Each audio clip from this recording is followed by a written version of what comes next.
எல்லோருக்கும் வணக்கம். மைனர் குஞ்சு மறுபடியும் மைனர் வேட்டி கட்டி வீதியிலே உலா வந்து கொண்டிருக்கிறார்.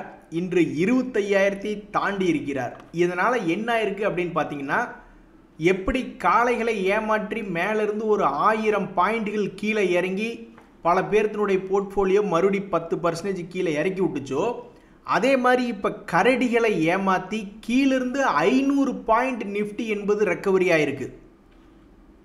நண்பர்களே, 3 முக்கியமான தகவல்கள்.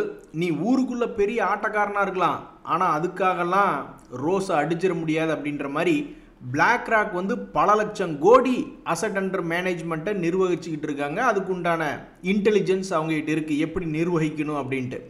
அதுக்காகவெல்லாம் வந்து அவங்க இந்தியாவில் இப்போ அவங்க லான்ச் பண்ணியிருக்கக்கூடிய இந்த Jio BlackRock flexi cap fund அப்படின்றது நாளைக்கு க்ளோஸ் ஆகுது.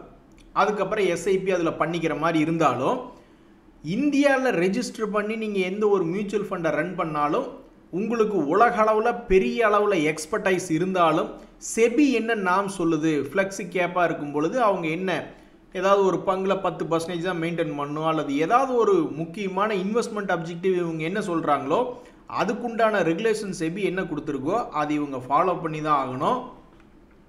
ஷேர் மார்க்கெட்டை பொறுத்த வரைக்கும் கவலையே படாமல் சம்பாதிக்கணும்னா அது 3 குரூப் தான். ஒன்று, இந்த செபி போன்ற ரெகுலேட்டர்களுக்கு எந்த டிரான்சாக்ஷன் நடந்தாலும் அவங்க அதில் ஒரு கமிஷன், அண்ணனுக்கு பணத்தை போட்டு போங்கயா அப்படின்ற மாதிரி அவங்க ஒன்று எடுப்பாங்க. எக்ஸ்சேஞ்சுகள் வந்து பெரிய அளவில் அவங்கெல்லாம் வந்து நிர்வகிச்சுக்கிட்டு இருக்காங்க. அவங்களுடைய பிளாட்ஃபார்ம், ஆர்டர் மேனேஜ்மெண்ட் பிளாட்ஃபார்ம் இருக்குது, செட்டில்மெண்ட் எல்லாம் பண்ணணும். அப்படியெல்லாம் இருக்கும்போது அவங்க ஒரு எக்ஸ்சேஞ்ச் டிரான்சாக்ஷன் ஃபீஸ் என்பது அவங்க சம்பாரிச்சுக்கிட்டு இருப்பாங்க. இவங்களுக்கெல்லாம் என்றைக்கு கவலையே கிடையாது. இந்த புரோக்கர்கள்லாம் பார்த்தீங்கன்னு வச்சிங்களேன், மார்க்கெட் நல்லா இருக்கும்போது சந்தோஷமாக இருப்பாங்க, ஏன்னா நிறைய பேர் வாங்கி விற்பாங்க, அதில் புரோக்கரேஜ் கிடைக்கும். மார்க்கெட் நல்லா இல்லைன்னா அவங்க ரொம்ப சோகமாக இருப்பாங்க. ஆனால் இந்த போர்ட்ஃபோலியோ மேனேஜ்மெண்ட் சர்வீஸ் பண்ணுறவங்க, அதே மாதிரி இந்த மியூச்சுவல் ஃபண்டு நடத்துகிறவங்களுக்கு வந்து கவலையே கிடையாது. அவங்க ஒன்ஸ் மார்க்கெட்டிங் பண்ணி ஒரு நல்ல அசட் அண்டர் மேனேஜ்மெண்ட் நிறைய கிளைண்ட்டுகளை பிடிச்சி அசட் அண்டர் மேனேஜ்மெண்ட் ஓரளவுக்கு பெருசாகிடுச்சின்னு வச்சுக்கிங்களேன், அவங்கெல்லாம் கால் மேலே கால் போட்டு கோந்துக்கிட்டு கரெக்டாக அந்த சிஸ்டமேட்டிக் படி என்ன பீரியாடிக்காக ரீபேலன்ஸ் பண்ணுமோ அதை பண்ணிவிட்டு கரெக்டாக அவங்க பாட்டுக்கு ஜாலியாக ப்ரெஷர் இல்லாமல் வண்டி ஓட்டிகிட்டு இருக்கலாம். ஏன்னா அந்த அசட் அண்டர் மேனேஜ்மெண்ட் அவங்ககிட்ட எவ்வளோ இருக்கோ அது மேலே தான் இவங்க ஃபீஸ் போடுவாங்க. ஏதாவது 0.2 அல்லது 0.5 அல்லது 1, 2 அப்படின்னு அவங்க அந்த டோட்டல் எக்ஸ்பென்ஸ் ரேஷியோ வந்து செபி என்ன கைட்லைன்ஸ் கொடுத்துருக்காங்களோ அதுக்குள்ளே அவங்க பாட்டுக்கு சார்ஜ் பண்ணிவிட்டு அந்த அசட் அண்டர் மேனேஜ்மெண்ட் மேலே ஏறினாலும் ஓகே தான், கீழே இறங்கினாலும் ஓகே தான், எப்படி இருந்தாலும் நம்மளுக்கு வந்து சாப்பாட்டுக்கு காசு கிடச்சிருண்டா அப்படின்ற மாதிரி அவங்களுக்கு அந்த ஃபீஸ் கிடச்சிக்கிட்டே இருக்கும். ஸோ இந்த ஜியோ பிளாக் ராக் என்பது மியூச்சுவல் ஃபண்டு இடத்துல ஒரு புரட்சி பண்ணுமா, நிறைய பெரிய அளவில் மார்க்கெட்டிங் பண்ணி இன்னும் ஊடால பூந்து பூந்து பூந்து பூந்து ஏகப்பட்ட பேர்த்த ஷேர் மார்க்கெட்டுக்குள்ளே கொண்டு வருமா அப்படின்றது பொறுத்து இருந்து தான் பார்க்கணும். சமீபத்தில் தான் பயங்கரமாக ஆடிக்கிட்டே இருந்தது இந்த ஐடியா ஷேர். அப்படி என்னையா நீ சாதிச்சிருக்க பர்ஃபார்மன்ஸு அப்படின்னு பார்த்தா, பர்ஃபார்மன்ஸ் எல்லாம் ஒன்றும் இல்லைங்க தம்பி. ஒரு மிகப்பெரிய கேஸ் ஒன்று கோர்ட்டில் போய்கிட்டு இருக்குது. அந்த கேஸ் வந்து ஹியரிங்க்கு வருது. அதில் எங்களுக்கு ஏதாவது நல்லது நடக்குமோன்னு நினச்சி எந்திரிச்சு ஆடிக்கிட்டு இருந்தேன் அப்படின்ற மாதிரி இருந்தது. இன்றைக்கி போய் எடுத்து பார்த்தா அந்த பங்கு 4% இறங்கி கிடக்கு. ஏன் தம்பின்னு கேட்டால் எல்லாம் நியூஸ் தான், நியூஸில் மட்டுமே ஓடிக்கொண்டு இருக்கக்கூடிய ஒரு பங்கு. இவங்க என்ன சொல்கிறாங்கன்னா, இப்போ அந்த கேஸ் மறுபடியும் அந்த ஹியரிங் தள்ளி போயிருக்கிறதுனால வாய்தான்னு எத்தனை தடவை வாய்தா வாங்குவீங்க அப்படின்ற மாதிரி மறுபடியும் அந்த கேஸ் தள்ளி போயிருக்கு அக்டோபர் 13க்கு அப்படின்ற ஒரு தகவல் வந்ததுனால பாவம் பொத்துன்னு 4% விழுந்துடுச்சு. இந்த ஐடியாவில் வந்து பெரும்பாலும் கவனித்து பார்த்தீங்கன்னா அது வந்து சேல்ஸ் என்பது பண்ணி கொண்டு இருக்கக்கூடிய ஒரு கம்பெனி. சுத்தமாக சேல்ஸே இல்லாமல் நஷ்டத்தில் எழுதுறது வேற, அவன்கிட்ட வியாபாரமே இல்லாமல் ஒவ்வொரு குவார்ட்டர்லையும் நஷ்டம் அப்படின்றது எழுதுறது வேற. அதுலேயும் இவங்க எழுதியிருக்கக்கூடிய நஷ்டமெல்லாம் தொடர்ச்சியாக நான் எந்த கம்பெனிலையுமே பார்த்தது கிடையாது. 6,000 கோடி 7,000 கோடின்னு ஒவ்வொரு குவார்ட்டருக்கு நஷ்டக்கணக்கு எழுதிக்கிட்டு இருக்காங்க. இதெல்லாம் எங்கே போய் முடியும்னு தெரில. ஆனால் இவங்களுடைய ஆப்ரேஷனல் ப்ராஃபிட் அப்படின்றது பார்த்தீங்கன்னா அது வந்து லாபத்தில் தான் இருக்குது. அதாவது 11,000 கோடிக்கு சேல்ஸ் பண்ணுறாங்க. இன்னுமே இவங்ககிட்ட கஸ்டமர்ஸ் இருக்காங்க. இவங்களுடைய டெலிகம்யூனிகேஷன் ப்ராடக்ட்ஸை யூஸ் பண்ணக்கூடிய கஸ்டமர்ஸ் இன்னும் இருக்காங்க. ஜியோவோ பாரதி ஏர்டெல்லோ இன்னும் எடுக்கல. இவங்ககிட்ட இன்னும் அந்த சேல்ஸ் என்பது இருந்துக்கிட்டே இருக்குது. அந்த சேல்ஸுக்கு உண்டான செலவும் கம்மி தான். ஆக மொத்தம் இவங்களுடைய ஆப்ரேட்டிங் ப்ராஃபிட் என்பது 4,612 கோடி சம்பாதிக்கிறாங்க. ஆனால் அது எங்கேயா போகுது, அது எங்கே போகுது அப்படின்னு கேட்டால், நாங்கள் வாங்கியிருக்கிற கடனுக்கே இன்ட்ரெஸ்ட், அந்த கடன்ன்றது பயங்கரமான அமௌண்ட்டு. அந்த கடனுக்கு ஒரு குவார்ட்டர்லிக்கு நாங்கள் 5,893 கோடி வட்டி மட்டுமே கட்டணுங்க அப்படின்றாங்க. அது போக இவங்களுடைய இன்ஃப்ராஸ்ட்ரக்சர்லாம் என்ன ஒரு குவார்ட்டருக்கு 5000 கோடி டெப்ரிசியேஷன் ஆகுமா? அட கன்றாவியே. சரி, பாரதி ஏர்டெல் அவ்வளோ பெரிய கம்பெனி நடத்துகிறாங்க, அவங்களுக்கு எவ்வளோ டெப்ரிசியேஷன் ஆகுதுன்னு பார்ப்போமா? இப்போ நம்ம பார்க்குறது பாரதி ஏர்டெல். அவங்க வந்து ஒரு குவார்ட்டருக்கு 7000, அப்படியே ஆப்போசிட். அவன் 7000 கோடி நஷ்டம் பண்ணால் இவன் 7000 கோடி லாபம் பண்ணிக்கிட்டு இருக்கான். இப்படி இருக்கக்கூடிய கம்பெனி 12000 கோடி டெப்ரிசியேஷன். ஓகே, இவங்களுடைய டெப்ரிசியேஷன் என்பது 12000 கோடி. இவங்களும் வந்து வட்டி கட்டிக்கிட்டு இருக்காங்க. 5400 கோடி இவங்களும் வட்டி கட்டுறாங்க, இவங்களும் 5800 கோடி வட்டி கட்டுறாங்க. சரி, ஓகே. பட் டெப்ரிசியேஷன் என்பது 5400 கோடி ரொம்ப ஆச்சரியமாக இருந்தது. அதே ஆச்சரியத்தோடு போய் பாரதி ஏர்டெல் பார்த்தா அவங்களுடைய டெப்ரிசியேஷன் 12000 கோடி அப்படின்றாங்க. எல்லாம் இரும்பில் செஞ்சு வச்சுருக்கீங்களா இல்லை எல்லாம் ஈயத்தில் செஞ்சு வச்சுருக்கீங்களாயா இப்படி டெப்ரிசியேஷன் ஆகுது அப்படின்ற மாதிரி.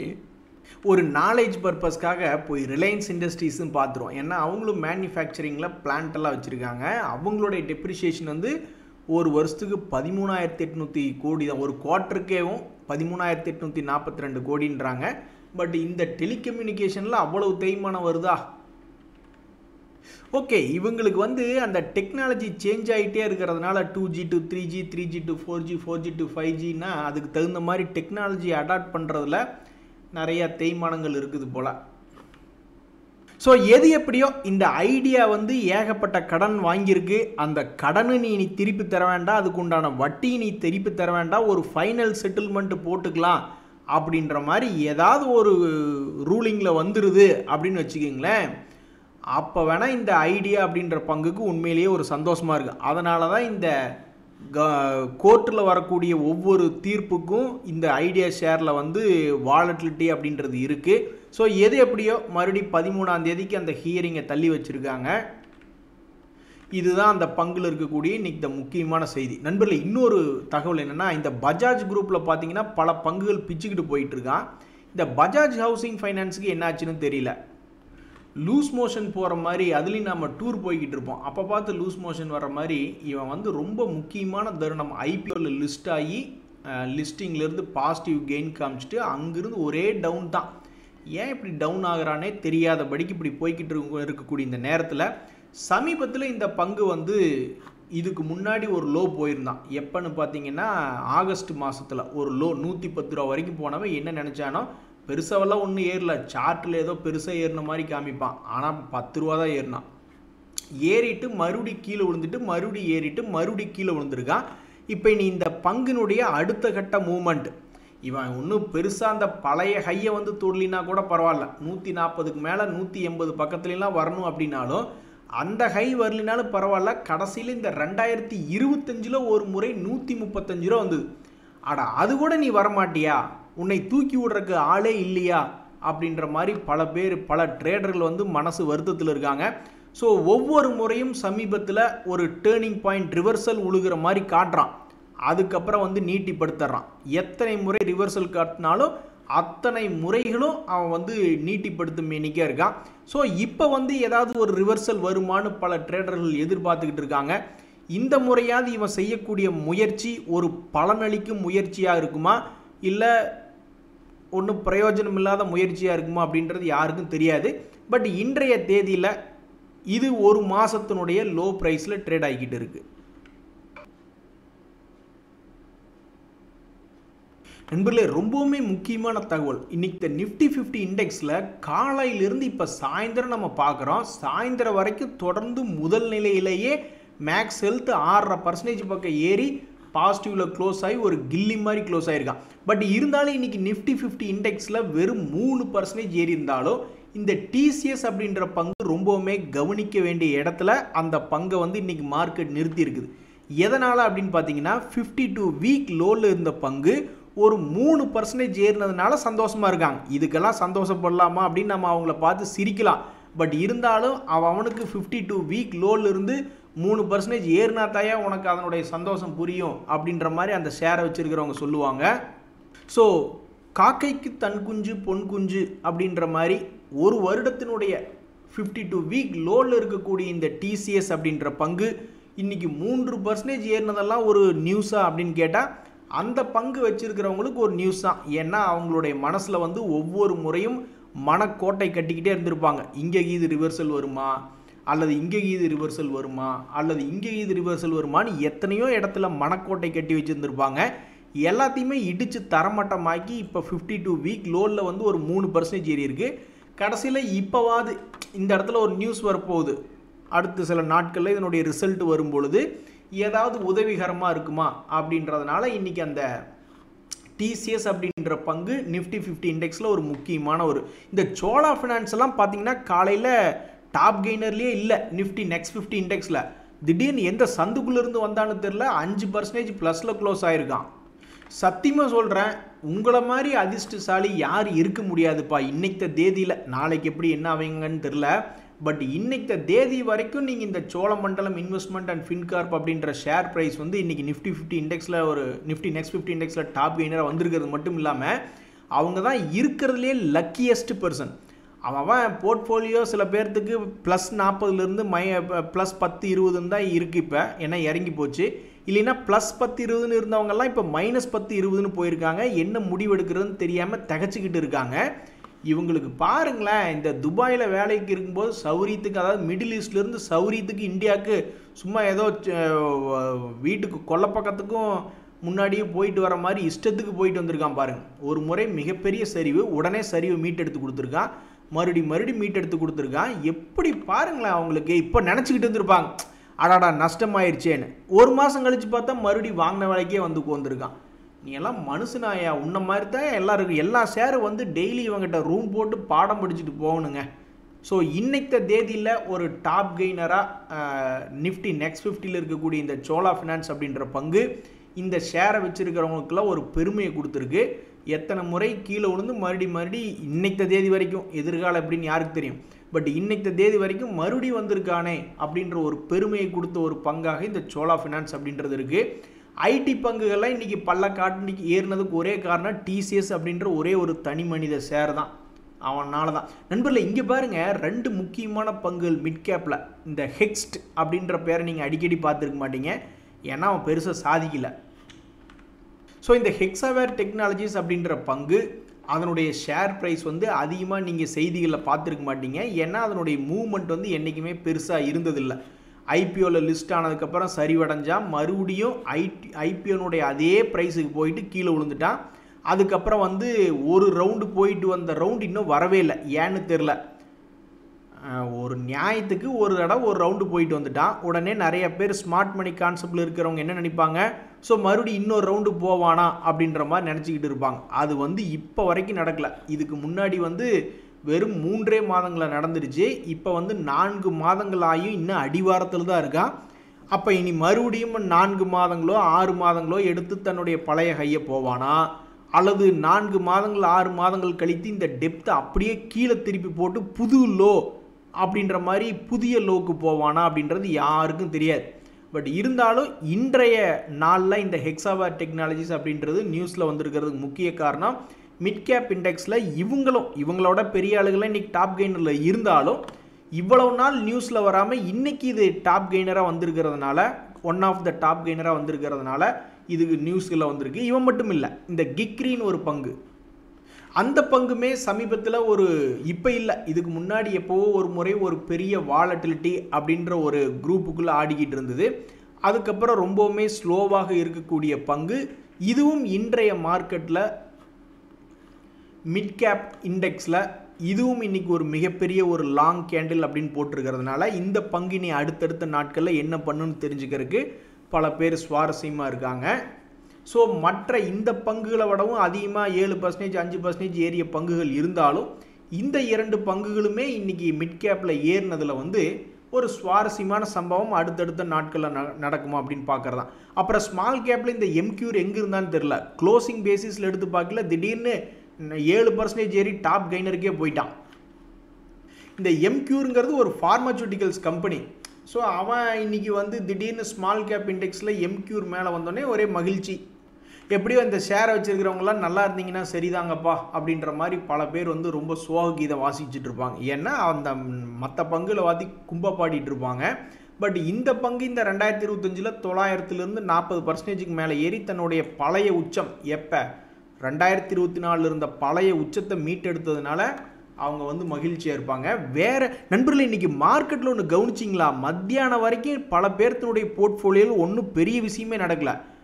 மைக்ரோ கேப் ஸ்டாக்ஸ் கூட 5% தாண்டல எவனும். திடீர்னு பார்த்தா மைக்ரோ கேப் ஸ்டாக்ஸில் சிலதெல்லாம் பிக்கப் ஆக ஆரம்பிச்சிட்டான். இதுக்கு என்ன அர்த்தம் அப்படின்னா, இந்த மாதிரி க்ளோசிங்கில் காலையில் ஒன்றுமே இல்லாமல் சும்மா உட்காந்துக்கிட்டு இருந்தானே, வெறும் 5% 4% தான் இந்த மைக்ரோ கேப் குட்டியூண்டு கம்பெனிகள். இவனுங்கெல்லாம் பெருசாக ஏறுவானுங்க. திடீர்னு பெருசாக கிராஷ் ஆகி அதில் பாதாளத்தில் போய் கிழந்தனும். ரொம்ப ரொம்ப ரிஸ்கியான பங்குகள். திடீர்னு பார்த்தா இன்றைக்கி க்ளோசிங் பேசிஸில் 5%க்கு மேலே ரெக்கவரி ஆயிருக்கு. ஸோ அப்போ மார்க்கெட்டில் வந்து ஏதாவது மகிழ்ச்சி திரும்புதா? ஒருவேளை அந்த நிஃப்டி 50 இண்டெக்ஸ் 10 டேஸ் மூவிங் ஆவரேஜை இது தாண்டிட்டானா? எஸ் டெஃபினெட்லி அப்படின்ற மாதிரி அந்த 10 டேஸ் மூவிங் ஆவரேஜுக்கு மேலே க்ளோஸ் ஆகிருக்கான். அதுவும் இல்லாமல் 25,000க்கு மேலே நிஃப்டி நடந்துகிட்ருக்கு. அதனால் மார்க்கெட்டில் வந்து கொஞ்சம் சென்டிமெண்ட் பரவாயில்லாமல் இருக்குது. ஸோ நம்மளுக்கு சந்தோஷத்தை மறுபடியும் என்றைக்கு இந்த 25,000க்கு கீழே போகாமல் மேலேயே இருக்கானோ அன்னைக்கு இந்த நிஃப்டிக்கு மாலை மரியாதை கிடைக்கிறது மட்டும் இல்லை, நம்மளுடைய போர்ட்ஃபோலியோவுக்கும் மாலை மரியாதை கிடைக்கும். இதனால் வீட்டம்மா நம்மளை ரொம்ப ரெஸ்பெக்ட் பண்ணுவாங்க. அதில் பாருங்க நண்பர்களே, மிக முக்கியமான இண்டெக்ஸ் வந்து இந்த நிஃப்டி ஆல்ஃபா 50 இண்டெக்ஸ். அது ரொம்ப ரொம்ப மூவ்மெண்ட்டுக்கு இது இருக்குமா அப்படின்ற மாதிரி பார்க்கக்கூடிய இதில் வயலண்ட்டாக இருக்கக்கூடிய பல பங்குகள் வந்து அதில் இருக்கும். அதில் இந்த பிஎஸ்சி வந்து ரொம்ப நாள் சரிவுக்கு பிறகு இன்றைக்கி ஏறி இருக்கான். ஸோ ஏறினதுனுடைய க்ளோசிங் வந்து பெருசாக வீழ்ச்சி அடையல. எவ்வளவு ஏறினானோ அப்படி ஏறின இடத்துலையே மேலேயே க்ளோஸ் ஆயிடுச்சு. இதனால் வந்து மனசு நொந்து போய் இருக்கக்கூடிய பல பிஎஸ்சி ஷேர்னுடைய முதலீட்டாளர்கள், நீ செஞ்சது சந்தோஷத்தை தரும் வேலையா, நீ மேலே வர்றியா, இல்லை என்ன பண்ண போகிற, உன்னுடைய அடுத்த கட்ட நகர்வு என்ன அப்படின்னு ஏற்கனவே வாங்கி மாட்டிக்கொண்டிருக்கக்கூடிய பல ட்ரேடர்கள் வந்து மனசு உடஞ்சி போயிருந்தாங்க. அவங்களுக்கு வந்து சரி ஏதாவது மேலே வந்துருவியா தம்பி அப்படின்னு இந்த பச்சை கலரில் ஒரு கேண்டில் இருக்கிறதுனால அவங்க உட்காந்து பார்த்துக்கிட்டு இருப்பாங்க. ஸோ அவங்களுடைய மனசை குளிர்விக்கும் விதமாக இது ஏறப்போகிறதா, அல்லது ஏற்கனவே நொந்து போய் தானே உட்காந்துருக்கீங்க, இன்னும் 2-3 மாதம் நொந்து போய் கோருங்க அப்படின்னு மேற்கொண்டு இறங்க போகிறதா அப்படின்றது தெரில. பட் இருந்தாலும் மிக மிக முக்கியமான ஒரு கட்டத்தில் இந்த வாலட்டிலிட்டியான பங்கு பிஎஸ்சி அப்படின்றது வந்து நிற்கிது. ஸோ யானை வரும் பின்னே மணி ஓசை வரும் முன்னே அப்படின்ற மாதிரி ஏதாவது ஒரு விஷயம் இதில் ஏதாவது வரப்போகுதா? எப்படியும் ஏர்னிங்ஸ் ரிசல்ட் வரத்தான் போகுது. பட் செபி ஏதாவது டெரிவேட்டிவ் சம்மந்தமாக ஏதாவது தகவல்களை வெளியிட போகிறாங்களா, அல்லது ஏதாவது சம்திங் இஸ் தேர் அப்படின்ற மாதிரி ஏதாவது மார்க்கெட் யோசிக்குதா என்ன அப்படின்றது தெரில. பட் இன்னைக்கு மார்க்கெட்டில் ஆல்ஃபா 50 இண்டெக்ஸில் ஒன் ஆஃப் த டாப் கெய்னராக இந்த பிஎஸ்சி அப்படின்ற ஷேர் வந்திருக்கு. பல இடத்துக்கு வந்துச்சுன்னா பல பேர் கும்பிடு போடுவாங்க. அதே இன்றைக்கி நிஃப்டி 50 இண்டெக்ஸில் பார்த்தீங்கன்னா டாடா ஸ்டீல் தான் காலையில் லாஸில் இருந்தான். ஆனால் முந்திரி கோட்டையாக இந்த ட்ரெண்ட் அப்படின்ற பங்கு என்ன நினச்சான்னு தெரில, ட்ரெண்ட் ஷேர்னுடைய ஏதாவது ஒரு அப்டேட் வந்திருக்கும் பிஸ்னஸ். அதாங்க நம்ம இப்போ ஏர்னிங் சீசனுக்குள்ளே போயிட்டோங்க. அது ஏதோ ஒரு தகவல், அவ்வளோதான். என்ன வேணாலும் இருக்கலாம், பிஸ்னஸ் அப்டேட்டாக இருக்கலாம், அல்லது ஆக்சுவல் ரிசல்ட்டாக இருக்கலாம், அல்லது அனலிஸ்ட் மீட்டிங் இருக்குதுன்னு வந்திருக்கலாம், அல்லது ஏதாவது ஒரு மேனேஜ்மெண்ட்டை சொல்லியிருக்கலாம். நீ அவ்வளோதான், அந்த நியூஸை போய் நீ பார்க்கணும். அது ஏர்னிங் சீசனுக்குள்ளே இருக்குது, கண்டிப்பாக ஏதாவது ஒரு நியூஸ் வந்திருக்கும், அவ்வளோதான். ஸோ அப்படி இருக்கக்கூடிய இந்த நிலைமையில் முந்திரி கோட்டையாக அண்ணனுக்கு தம்பி உதவுவாண்டா அப்படின்னு எல்லாம் ஒரே குரூப் பங்கு தான். டாடா ஸ்டீல் மைனஸில் இருந்தது. நீ கவலைப்படாதன்னா, நான் போய் அந்த மைனஸ் குப்பா குட்டி பேரை நான் வாங்கிக்கிறேன் அப்படின்ட்டு பாசிட்டிவில் இருந்த ட்ரெண்டு குப்புன்னு கீழே போய் 2.5% இறங்கி ஒரு முந்திரி கேட்டையாக இன்றைக்கி நிஃப்டி 50 இண்டெக்ஸ்னுடைய டாப் லூசர் அப்படின்ற பேரை கடைசியில் போய் இவன் வாங்கிக்கிட்டான். இதனால் டாடா ஸ்டீல் ஷேர் வச்சுருக்கிறவங்க கொஞ்சம் கௌரவமாக ஃபீல் பண்ணுவாங்க. நல்ல வேலை 1.5% இறங்கினா இன்னொரு கம்பெனி அதை விடவும் மோசமாக இறங்கிட்டா அப்படின்னு. அதே மாதிரி தான் நிஃப்டி நெக்ஸ்ட் 50 இண்டெக்ஸ்லேயும் ஒரு புது கும்பாவாக காலையில் இந்த டிமார்ட் ஜிண்டால் ஸ்டீலில் தான் இறங்கி கிடந்தது. இந்த என்ட்ரின்னு ஒரு பங்கு, அது வேறு யாரும் இல்லை சிம்ரன், அன்றைக்கி ஒரு டீமெர்ஜர் ஆனதுக்கப்புறம் இந்த சீமென்ஸ் எனர்ஜி அப்படின்ற சீமென்ஸ் வந்து அவங்களோட எனர்ஜி பிஸ்னஸை பிரித்து விட்டாங்கல்ல. உங்களுக்கு தெரியாதில்ல, ஒரு பெரிய கம்பெனி தன்னிடம் உள்ள ஒரு பிஸ்னஸை வந்து பிரித்து விட்றாங்கன்னா அது ஐடிசி ஹோட்டல் ஆகட்டும், ஜியோ ஃபினான்ஸ் ஆகட்டும், எத்தனையோ பங்குகள்லாம் மேலே வந்திருந்தான். அதே மாதிரி இவனும் அதே மாதிரி பண்ணியிருக்கான். இந்த சீமென்ஸ் எனர்ஜி வந்து பல மாதங்களுக்கு முன்னாடி பார்த்த பங்கு, அப்போ அவன் வந்து இந்த ரேஞ்சில் சுற்றிட்டு வந்திருக்கான் 2400. அதுக்கப்புறம் 3600 வரைக்கும் போயிட்டு இன்றைக்கி பெருசாக கீழே விழுந்ததுனால இன்றைக்கி நியூஸில் வந்திருக்கு. இந்த என்ட்ரின் அப்படின்றது வேறு யாரும் இல்லை, இந்த சீமென்ஸ் எனர்ஜி இந்தியா அப்படின்ற பங்கு தான். அது இன்றைக்கி பெருசாக இறங்கியதாலே இன்றைக்கி வந்து புது கும்பா நிஃப்டி நெக்ஸ்ட் 50 இண்டெக்ஸில் காலையில் இந்த டிமார்ட் ஜிண்டால் ஸ்டீல் தான் இறங்கி கிடந்தான். புதுசாக நான் உள்ளேன் ஐயா. ஆனால் ஒன்று எழுதி வச்சுக்கோங்க நண்பர்களே, என்றைக்குமே ஷேர் மார்க்கெட்டில் இப்படி ஒரு ட்ரெண்ட் இருந்ததுன்னா சத்தியத்துக்கு கடல் இருக்கிற அத்தனை பணத்தையும் கண்டுபிடிச்சி ஏதாவது தங்கங்க இங்கே கிடக்குதுன்னு வச்சுங்க, கடலில் எல்லாத்தையும் கொண்டு வந்து போட்டாலும் நம்ம ஜெயிக்க முடியாது. இப்படி தொடர்ந்து கடப்பாறையாக கீழே விழுந்துன்னா எப்படி ஜெயிக்க முடியும்? ஸோ இப்படி மட்டும் என்றைக்குமே நம்மளுக்கு லாங் டேர்மில் நடந்துடக்கூடாதுன்னு ஆண்டவனை வேண்டிக்கிட வேண்டியதான். என்றைக்குமே நம்மளுக்கு வந்து ஃபேவரான ஒரு பேட்டர்ன் இது தான். இப்படி இருந்ததுனா தான் நம்ம அப்பப்போ நஷ்டத்தையும் பார்ப்போம், லாபத்தையும் பார்ப்போம், எந்தையாவது ஒன்றை பண்ணி ஜெயிச்சு வந்துடலாம். நம்ம இப்படி மேலே போகணுன்னு கூட நம்மளுக்கு தேவையில்லை. இப்படி ஒரு பேட்டர்ன் இருந்தால் கூட ஷேர் மார்க்கெட்டில் எல்லாருமே ஜெயிச்சிருவாங்க. ஆனால் நீங்கள் பார்க்கக்கூடிய இப்படி ஒரு பேட்டர்ன் மட்டும் இது ஒரே நாளில் இப்படி நடந்திருக்கு. ஒரு வருஷமாக இப்படி நடந்தாவோ, 3 மாதம் இப்படி நடந்தாவோ, 10 வருஷத்துக்கு இப்படி நடந்தாவோ நீங்கள் சத்தியமாக பணம் பண்ணவே முடியாது. இப்படி ஏற்பட்ட ஒரு சார்ட் பேட்டர்னில் மட்டும் நீங்கள் போய் மாட்டிட்டீங்க, அப்புறம் கும்பா குட்டி தான். ஸோ இந்த என்ட்ரின் அப்படின்ற ஷேர் இதனுடைய இறக்கத்தை பார்க்கும்பொழுது அதுதான் நம்ம ஞாபகப்படுத்திக்கிறோம், இப்படி மட்டும் போய் மாட்டிடக்கூடாதுன்னு. இன்றைக்கி மார்க்கெட்டில் ரொம்ப முக்கியமாக பார்க்க வேண்டியது என்னென்னா, இந்த சமான் கேபிட்டல் அப்படின்ற பங்கும் சரி, கல்யாண் ஜுவல்லரி அப்படின்ற பங்கும் சரி, இன்ட்ராடேலேயே 2% மேலே ரெக்கவரி ஆகிருக்கானு. What a medical miracle. So இந்த சமான் கேபிட்டல் வச்சுருக்கிறவங்கெல்லாம் பரவாயில்ல, இன்றைக்கி நம்மளுடைய கௌரவம் ஓரளவுக்காவது மீட்டெடுக்கப்பட்டது, ஒரு 2.5% கீழேருந்து ரெக்கவரி ஆன ஆண்டவா அப்படின்ற மாதிரிலாம். இந்த கல்யாண் ஜுவல்லரியுமே வந்து -5 பக்கத்தில் இருந்தது, அப்போ -3 நினைக்கிறேன், இப்போ -1ன்னு க்ளோஸ் ஆனதுனால அவங்களுக்கெல்லாம் கொஞ்சம் கௌரவமாக இருக்கும். இந்த ஹெமி ப்ராப்பர்ட்டிஸ் அப்படின்ற மைக்ரோ கேப் ஸ்டாக்ஸ் வந்து அது ரெக்கவரியே ஆகலை, அது அப்படியே 19% இன்றைக்கி ஒஸ்ட்டு அப்படின்ற மாதிரி க்ளோஸ் ஆன பங்கில் இந்த ஹெமி ப்ராப்பர்ட்டிஸ்னு ஒன்று. அதுக்கு ஒரு நண்பர் ஒரு கமெண்ட் போட்டிருந்தார். அவங்க வந்து அவங்க இருக்கக்கூடிய லேண்டை விற்க போனாங்க, ஆனால் எதுவுமே பிட்டிங்கே வரல, அதனால் அந்த கம்பெனி அடுத்த ஸ்டெப்புக்கு என்ன பண்ணலாம் அப்படின்னு பார்க்குறாங்க அப்படின்ற மாதிரி ஒரு தகவல் ஒன்று வெளியிட்டிருந்தாப்புல. நான் இப்போ தான் ஃபஸ்ட் டைம் பார்க்குறேன். இப்போ கோயம்புத்தூரில் கூட சில கம்பெனிகள் லேண்டு பார்சல் விற்றாங்க. அப்போ கூட நம்மலாம் கணக்கு போட்டுக்கிட்டு இருந்தோம்ல, ஒரு ஏக்கராவே வந்து 5 கோடியோ 50 கோடியோ என்னமோ போய்கிட்டு இருந்தது. நம்ம கூட படிச்சுட்டு இருந்தோம் இல்லைங்க. பெங்களூரில் சில கம்பெனிகள் லேண்டு பார்சலில் விற்கிறாங்க, சென்னை பக்கத்தில் விற்கிறாங்க, எல்லாருமே கோடானு கோடி வேல்யூ போயிட்டு இருந்தது. அப்படி இருக்கக்கூடிய சமயத்தில் இப்படி ஒரு நியூஸ் என்பது போப்புக்கல் அப்படின்றது பூனேயில் இருக்குது. சரி நண்பர்களே, இன்றைய நியூஸ் வந்து உங்களுக்கு ரொம்பவுமே பயனுள்ளதாக இருக்கும்னு நான் நினைக்கிறேன். ஸோ இப்போதைக்கு பல பேர் வந்து ஆண்டவா இந்த பிஎஸ்சி பங்கு ஏதாவது நாங்கள் வாங்கி மாட்டிக்கிட்டு இருக்கோம், ஏதாவது காப்பாற்றி விடு கடவுளே அப்படின்னு வேண்டி கொண்டிருக்கலாம். அந்த மாதிரி நிறைய முக்கியமான செய்திகளை நம்ம இன்றைக்கி கவர் பண்ணியிருந்தோம். நன்றி, வணக்கம்.